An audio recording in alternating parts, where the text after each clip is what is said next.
Hello and welcome to DDOCast episode 656, recorded the weekend of October 31st. Happy Halloween to all of our listeners. We hope you have, well, this isn't going to come out before Halloween, so we hope you had a great Halloween and safe and had some fun tricks and treats. I'm your host, Patrick. I will be doing the show by myself this week because my schedule is all over the place. But I think we'll also try to have a shorter show, because we've been having some longer shows of late. This week's screenshot, Alexander and Sahila adventured together in the Twilight Forge in the 529th screenshot of the week. It's a very colorful shot. Good spot for a picture. We like to talk about Dungeons & Dragons online nearly every weekend. You can catch us through Twitch, YouTube, the DDO forums, iTunes, or from our website at DDOcast.com. DDOcast is hosted by Cyber Ears, the awesome podcast hosting network, and shows are usually available within a few days of recording.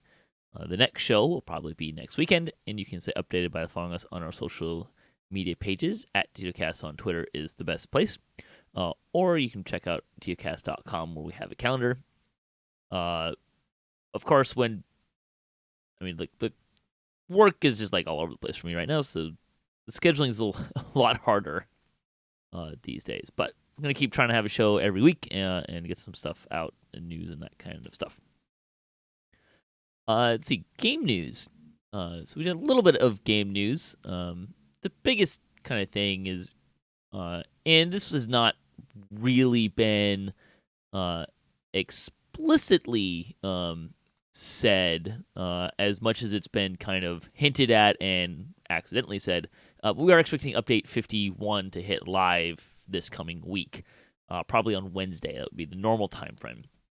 So that's kind of what we're expecting this week. But they haven't made a, quote, official announcement, by which I mean it hasn't been posted on their website or anything like that, which is also fairly typical. They usually don't make those posts until it's the day before. So I would expect on Tuesday, November 2nd, we'll probably get a notification that the servers are going to come down on Wednesday for the update, or we'll get a notification that the weekly restart won't be happening and it will actually happen and then we'll get the notification on Wednesday that it'll be coming down on Thursday, kind of a thing. That's what I'm expecting this week. Shadow Dancer did get pretty heavily reworked. I'm not going to go through line by line of what's different. I'm just going to try to highlight some of the things that stand out for what is different. Probably the biggest thing is the epic strikes are now attacks.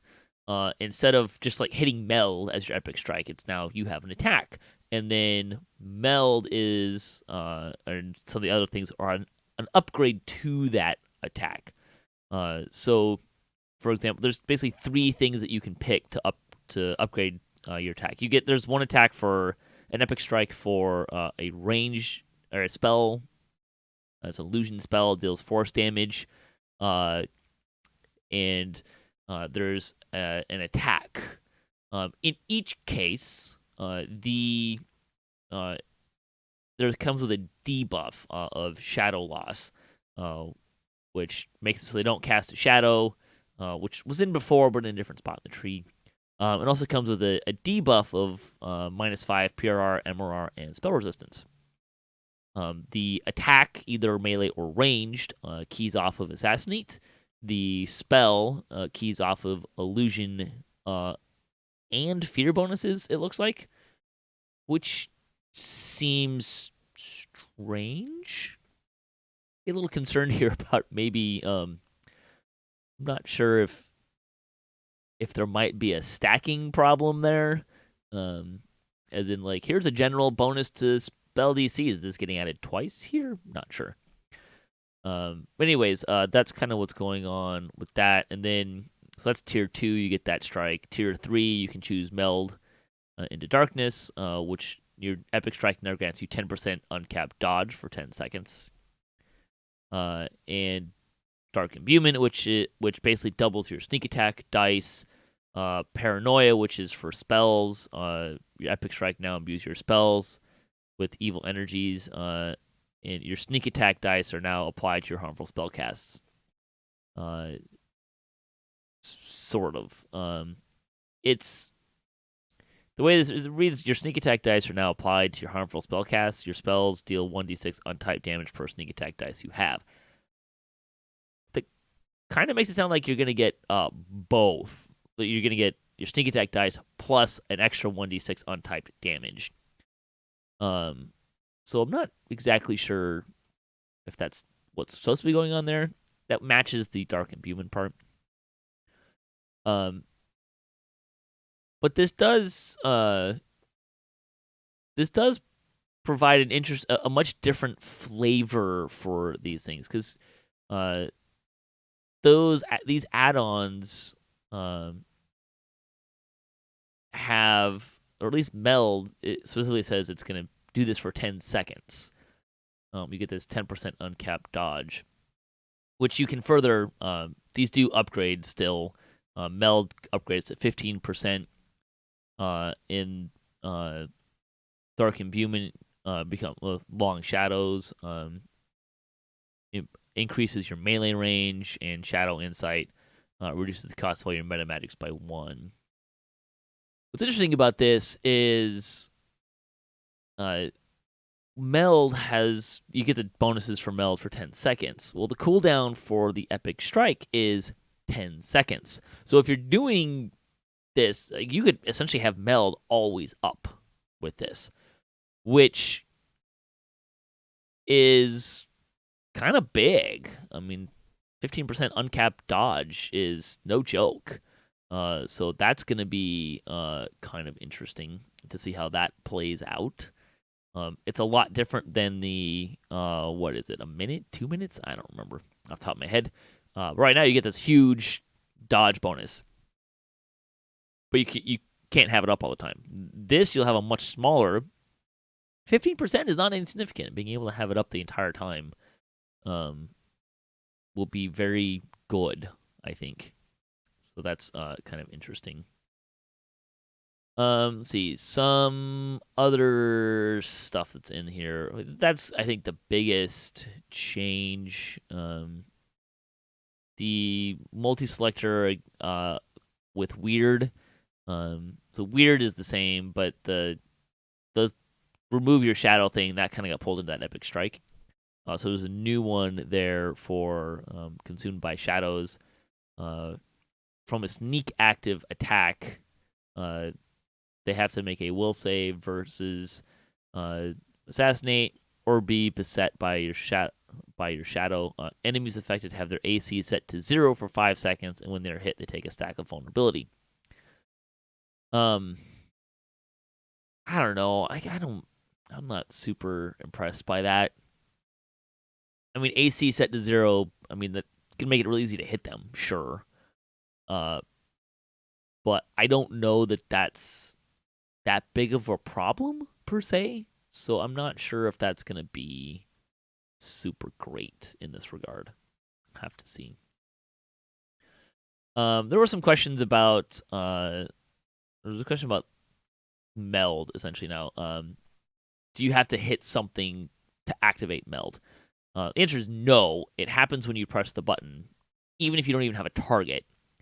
And Linabelle structured these abilities such that the strike upgrade buffs hits you before the actual attack goes off 100%. So you get the on-hit stuff from Imbuement and Paranoia before the damage is dealt. And the From Sneak Leap also triggers these as well. Oh yeah, that was something else that I think was new. There's a leap forward, but you have to be sneaking, and then it activates those buffs as well. But that sneak leap waits a few milliseconds, so it's closer to the time you actually get to attack, since you can't effectively fight mid leap. That's good, probably a good catch there. So that's what's going on with Shadow Dancer. We also got news about Epic Destiny store changes. So this came from Tolero. With the upcoming changes to Epic Destinies in Update 51, they're going to be retiring a few DDO store items and introducing some new ones. We want to announce these changes ahead of the release. Epic Destiny access. The first change is that with Update 51, Epic Destinies will no longer be gated by a purchase. Anyone will be able to access Epic Destinies once they are high enough level on their characters. For those who already own Epic Destinies, we thank you for being a DDO Store customer and will be automatically granting a +1 Tome of Destiny Heroic to your account when Update 51 launches. The tome is bound to count and will be delivered to the first character per server that you log into after the game update. This tome, when used, grants a +1 permanent Destiny point to the character that consumes it, which will increase the amount of points available for that character in the updated Epic Destiny system. Note that this will not stack with other historic types bonuses, but will stack with any other types, e.g. type of Feywild. So it will no longer be possible to purchase the item Epic Destiny Access in the DDO store. Previously released expansion bundles will no longer claim to give Epic Destiny access, but will instead grant this +1 Tome of Destiny Historic.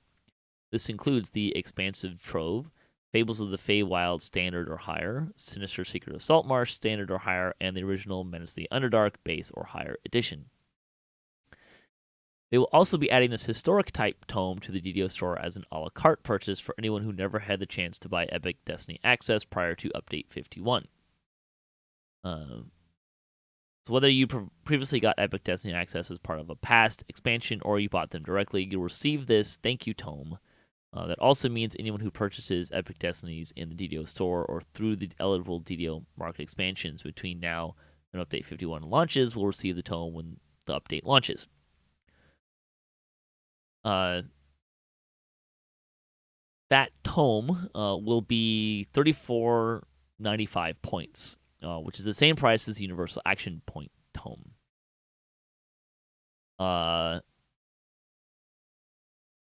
Man, I don't even know where I stand on this. I like that they're giving something with this. There were some questions about this that were answered. You will get more than one tome if you've gotten it in more than one place. So if you have all 3 expansions, you should get 3 per server. If you bought it a la carte, you would get another one. It does stack with the Feywild Tome of Destiny that we got, but that doesn't stack with itself. From a price point, I guess it's a decent deal. On the flip side, I mean, a +1 tome to spend in points on one character versus a value of like hitting all of my characters with Epic giving them all access to that. I don't know about that. I think I would kind of wish to have something that was a little bit more encompassing to multiple characters as opposed to here's something for one character per time that you've done this. Also, if you only play one, I mean, yeah, I don't know. So that's what's going on with this new tome, and that Call of Destiny potions. The Call of Destiny potions are likewise being retired from the store, and as of today, when they made this announcement, they are no longer available for purchase. I believe this was on Friday. When Update 51 launches, any existing potions you have will automatically convert to Sovereign Experience Elixirs lasting 1.5 hours. This includes not only the main Call of Destiny elixir, but also any of the specific Destiny tree elixirs granted from that item that you hadn't consumed.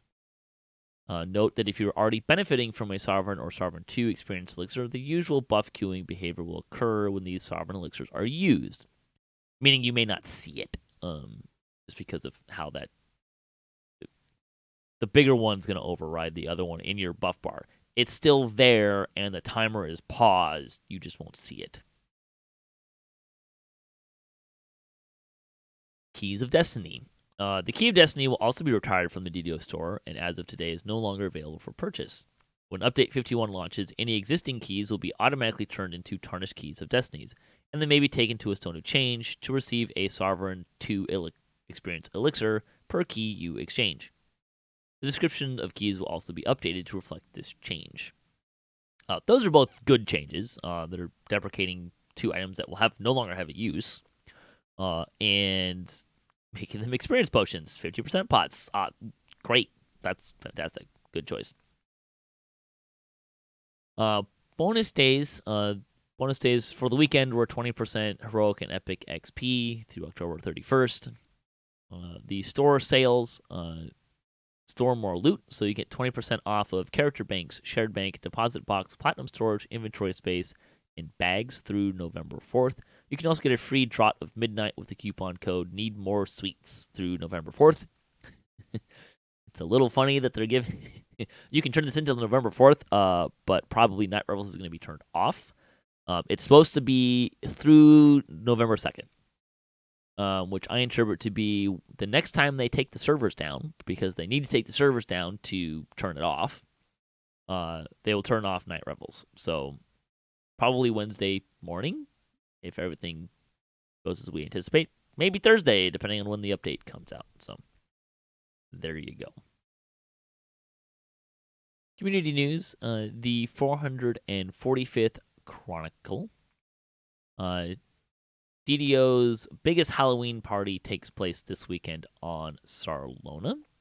That's being hosted by Voodoo Spice. He always throws a pretty good party with that, so that should be a lot of fun. Let's see. Strimtom is making videos here to get you started playing DDO. So he's doing a beginner's basic series on each of the classes. The guild for the week, Ordo Draconis, is an Italian language guild on Caneth looking for new members. You can check them out on the recruitment forums. The comment, what epic destiny best describes you? Okay, first question, are we talking about the destinies currently or the new destinies? Because that's important to know.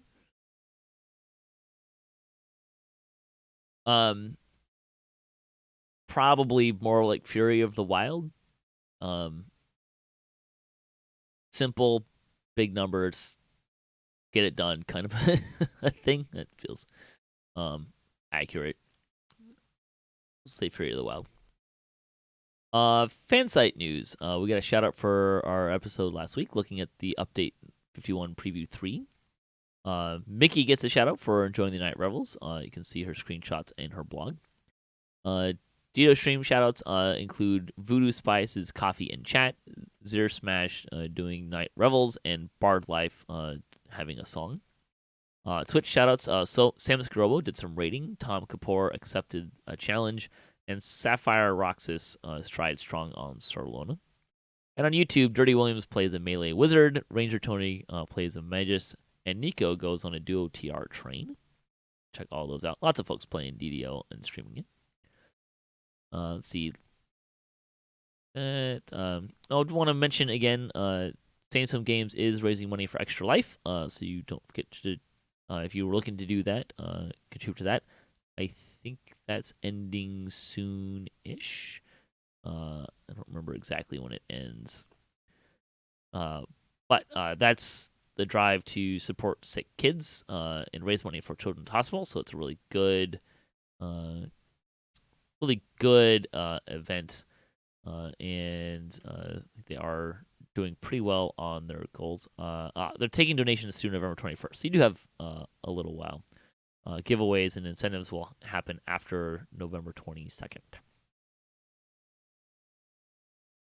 D&D night on DDO stream. You can check out sometimes me, but also other folks playing D&D on twitch.tv/DDO stream on Sundays at 7 p.m. Eastern. I had planned on doing a special one-off thing this Sunday, but it just wasn't able to kind of line up all the ducks in a row.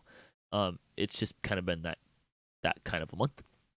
But we'll have a rerun, and then Rhyme of the Frost Maiden will be next Sunday, and all that fun stuff. DDOCast news. DDOCast Splat is a little hit and miss these days. Again, see previous comments about scheduling chaos in Patrick's life. But we are trying to play most Tuesdays at 5:30 p.m. Pacific. Also, I keep intending to play and stream DDO more. Maybe do some other games again as well. So you can follow us on twitch.tv/DDOcast for when we're doing that. Did play with Draculetta from DDO Players News some early heroics. Gonna drag him through, and then hopefully do some raiding with him in the future. Hopefully not too distant future, but schedules and combining more people just makes it more difficult. So, also wanted to I don't remember if I've really announced this on the show before, but I've been posting. I'm going to call DDOCast shorts, which are just smaller sections of some of the shows that I think are more that people might be really interested in, but maybe they don't want to listen to a whole 2-hour show to find it. So the DDOCast shorts will all be entirely encapsulated in a show. They'll just be cutouts from a show. This last week, I cut out for a short Samus and I talking about the process that was Update 51 previews to just kind of talk about how we thought the preview process went. There was a lot of feedback, a lot of people chiming in on that, so that was kind of fun to see. But that's what those videos are going to be. They'll probably just be on YouTube. So if you want to find them, you need to go to our YouTube page for DDOCast. Again, like if you're listening to the podcast, there's not going to be anything new in those. It's going to be stuff that's completely just drawn from the podcast.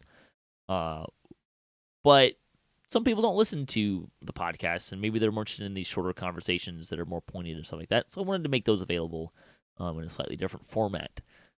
So hope you enjoyed those. All right, we're going to get into some lightning posts. As I just mentioned, we got a lot of comments this week. So for our, quote, main topic this week, we're just going to be talking about, we're just going to share some things that listeners wrote in on, and if I have thoughts on them, I might comment on them. But that's kind of what we're going to do here. So, like I said, a lot of folks wrote in for us. Christopher said, as someone who does a lot of epic reincarnations, being able to reload a 1-20 build, if only from the current life, would be a godsend. I agree. We talked about that in the last show. Not having to respend 1-20 would save so much time per reincarnation. Yeah. I mean, even just, like, can we save it and use it as, like, just leveling up, too? Like, just make it a path? That would be amazing. Please. Even if I still have to pick my spells, which you probably can't make that incorporate spells. It probably needs to incorporate spells, or not incorporate spells, but that's fine. The rest of it would be great. Let's see. Kanan Ad said, another great video. Thank you. Disappointed with the meta magic cost reduction in the trees. I get the feeling that they will have priced the use of them right out the window, except for SLAs. And now, after the stat squish, they want to take all my epic destiny points to just give me back what they already took away with the Ravenloft belt and stat squish. Instead, I wish they would just increase the spell power of the meta magic feats itself and just keep them for SLAs. Thinking 3 stacks of maximize plus 150 spell power each stack, plus 75 spell power each stack from power and intensify. And add the extra spell point cost to each stack. I'm not entirely sure that the direction this is going, I really like. Instead of in the Epic Destinies, here's the thing that makes this meta magic cheaper. Instead of doing that, giving some extra spell power for using that meta magic, I like that idea a lot. I don't know that the numbers here are where they would need to be for that, but I do really like that as an idea. I don't tend to find myself having spell power or spell point problems, so I really like the idea of boosting the damage that they do as opposed to just here's some more stuff to make them cheaper. But I think that would need to be maybe like more on the line of like, okay, here, like pick this and you do 15 extra spell power or something per rank, maybe 10 per rank, and you get 3 of them or something like that. I don't know that giving us another 150 spell power is going to be great. I do want to say, too, like I feel like they've made it pretty clear that they're not looking to, quote, give back what they took away. They reduced those numbers intentionally, and putting it back in the game would defeat the purpose of doing that. So I don't think that's likely to happen. I don't think that's what their intent is. Um, so, but I do really like that idea of, hey, increase the benefit, like not make them cheaper, but increase the benefit that they're providing. That sounds kind of fun. Let's see. Zatsy Jeff says the way to farm keys in the Graveyard Quest is to use Gold Seal hires and run it, quote, solo. It tricks the system into thinking there are more people in the quest, more players in the quest, so each one gets a chance for a key.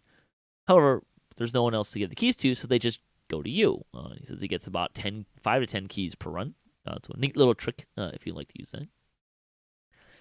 Fuzzy Duck wrote in that the Tier 1 healing SLA in Exalted Angel, having max cash level 5 seems like a pretty weak thing, but it'll still be useful.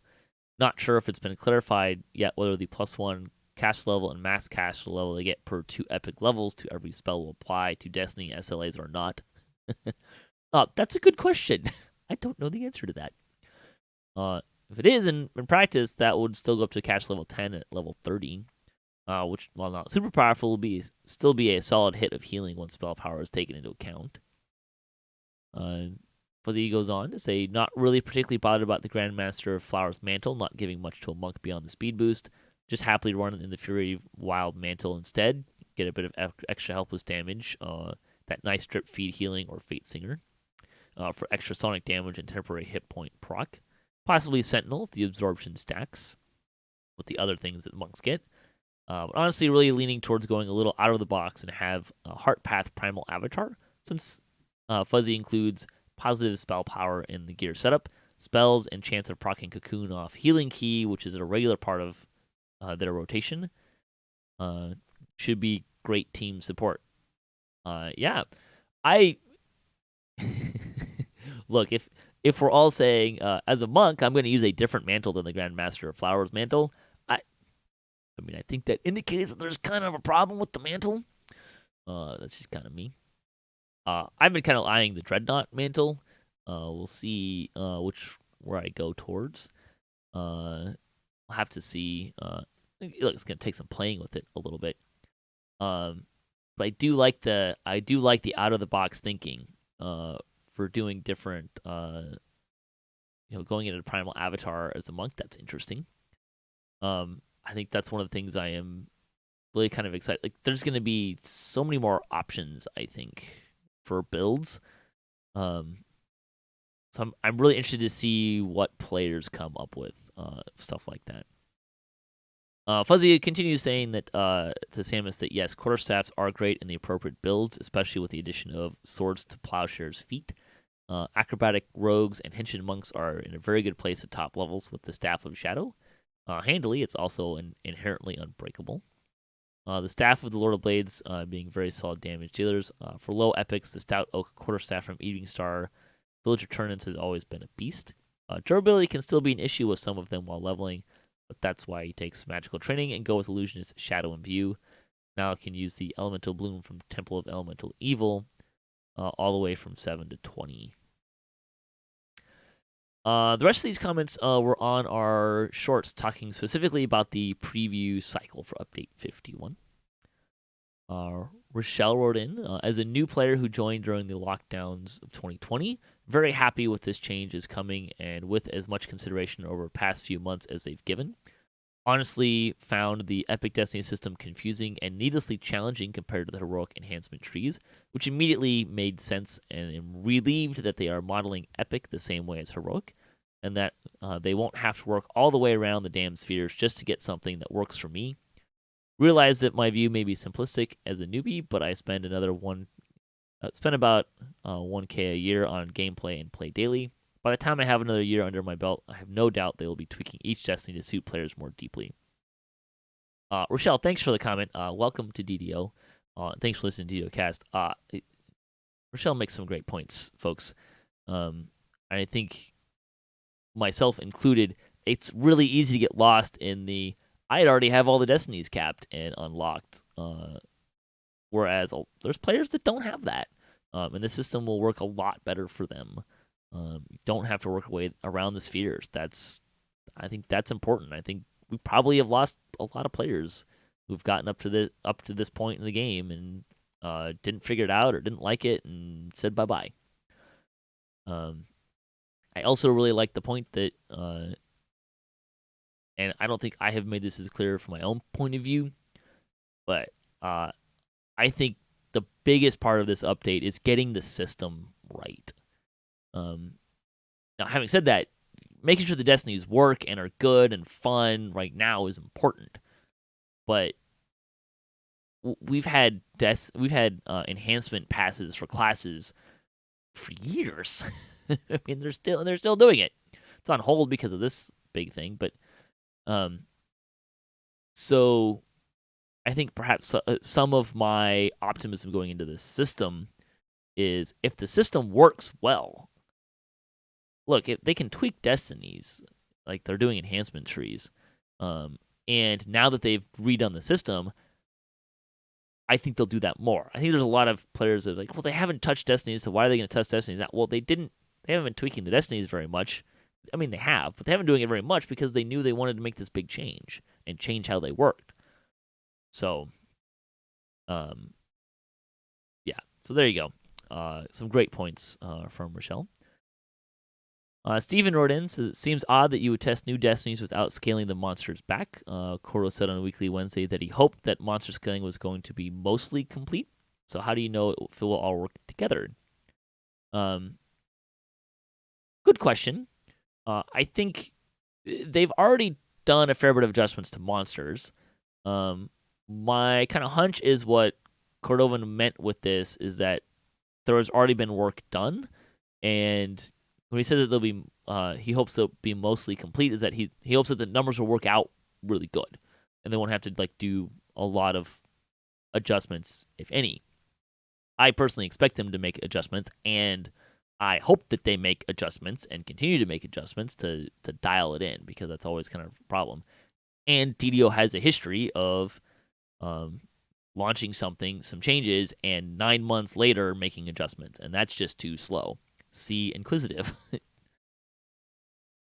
So I think that's kind of what's going on there. That's kind of just me reading between the lines and making some assumptions, but that's what I think is going there. But again, like I think in terms of numbers, if trees are underpowered or monsters are too powerful, like those are easy things to change. I think the big thing here has to be, does the system work correctly and well for people? Vino writes in, hearing a lot of people are going to walk out on this game with all the changes and removals and back and forth. I believe they need more time to iron out these proposals, since many are fed up with all the bait and switches and lack of incentives on new packs, VIP shaftings, and needing to buy new packs on many updates. And also the level increase thrown into this as well. Headquarters investors are starting to pay attention to metrics and overall climate of fans. They believe the readjustment of levels, but the stat squish double strike shot should have been done in stages of half the changes per 3 hot fixes to better evaluate the outcomes. Then Skynet nuking things and seeing where the remains are, rather than Skynet nuking things and seeing where the remains are at.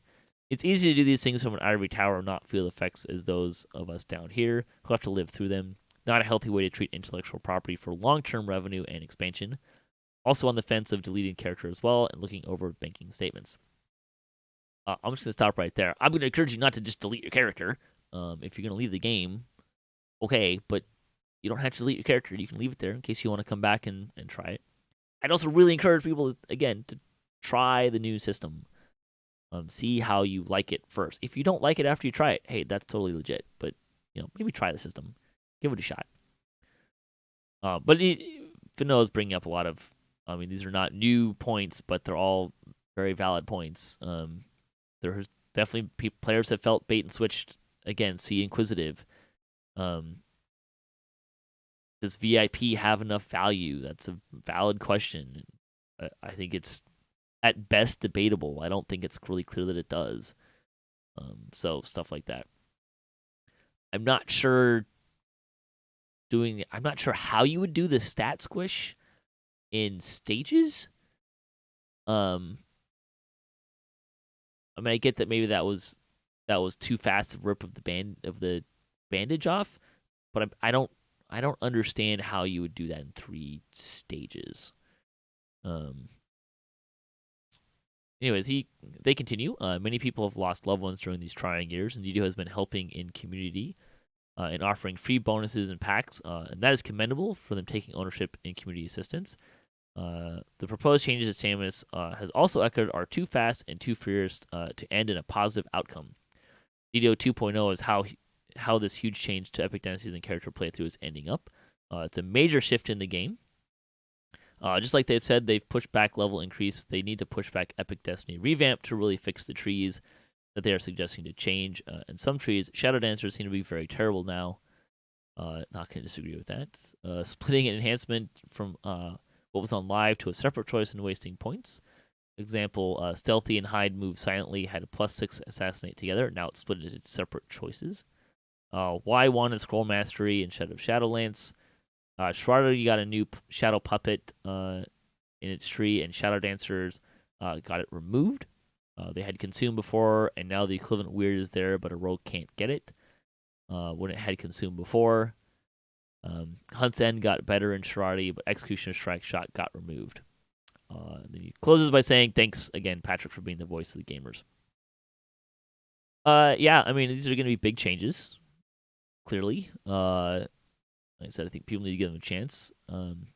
I agree. I'm not impressed with Shadow Dancer.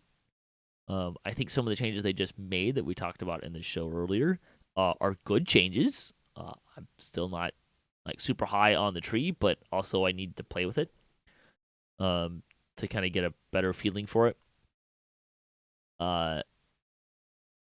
So there's that. And again, look,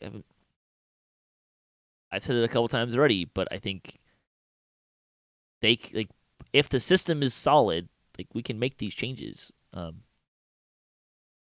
I said in that last show and in what was in the short that I think the pacing of this was too fast. They did 3 previews in 6 weeks, and it was clearly too fast for them because they admitted that they didn't make changes because there was too much to do. I think they needed to do more previews and have them be more focused. And I think that would give players a better sense of it not being too fast and their feedback being listened to and the pacing being better. I think that was a self-inflicted wound. I don't think they're trying to be bait and switchy or underhanded with any of this stuff, and I think it's going to be a good system. And again, like the system, I think is in a really solid place. And to be fair, I haven't really seen a lot of major pushback on the forums about the system itself. I've pushed back on, I think, the points and the cost to move vertically in the trees relative to the points available is more constricting than I think it should be, especially based on what was communicated from the devs about what they want in terms of versatility. But other than that, I haven't really seen a lot of complaints about the system and the coreness of what's going on. It's mostly just about the trees, this tree not doing this well or this tree not doing that well kind of stuff. Which I take as a good thing because that's pretty easy to fix, I think. We've been doing enhancement revamps for years. Destiny revamps can fold into that, I think. I don't expect that to be super fast, but it's easier to change. So, let's see. And then the last lightning post for this week. Jeff wrote in, says, feels like a major rush job to me. We were told they wanted to get it right, but it seems they're going to push out whatever they have with no worry of getting it right. Yeah, I players feel like this is rushed. I think the devs have a lot of confidence that the system is right, and it's just the Destinies, which is probably why they're still kind of pushing forward. If the system itself was not good, I think that we would see a lot. They might pump the brakes on it. But I think the feedback is mostly about the trees. And in a weird way, I kind of feel like if that's the case, they kind of should launch it earlier. Because until players play with it, they're not going to have the best of feedback to give on some of this stuff. So I think getting more players playing with it by pushing it live will be helpful in that regard. It's gonna be really messy though, so strap in and hold on to your butts, I guess. Thanks to all the folks who wrote in. It was fun to see some lively discussion this week, more so than we usually have. Thanks for listening to the show. Thanks to all the contributors for DDOCast. And thanks to Sandstone Games and Wizard of the Coast and to Cybers for hosting the podcast. If you'd like to support the show, you can visit our website, DDOcast.com, or you can support us on Patreon. If you have a DDO-themed webpage or you Twitch DDO and you'd like to be featured on our website, you can email us at ddocast@gmail.com. You can also hit us up at ddocast.com for our show notes, MP3s, our calendar, previous shows, and some other fun stuff, including various adventures in DDO, D&D Tabletop, and even some other games. If you have a comment on this episode, a question you'd like to hear us answer, a topic you'd like to hear us discuss, or you just want to say hi, leave a comment or email us at ddocast@gmail.com. You can also find us on social media and follow our latest cast updates. At DDOcast on Twitter is the best place. So until next time, all your attack rolls will be crits, all your chest level appropriate. Have fun, and don't forget to gather for buffs.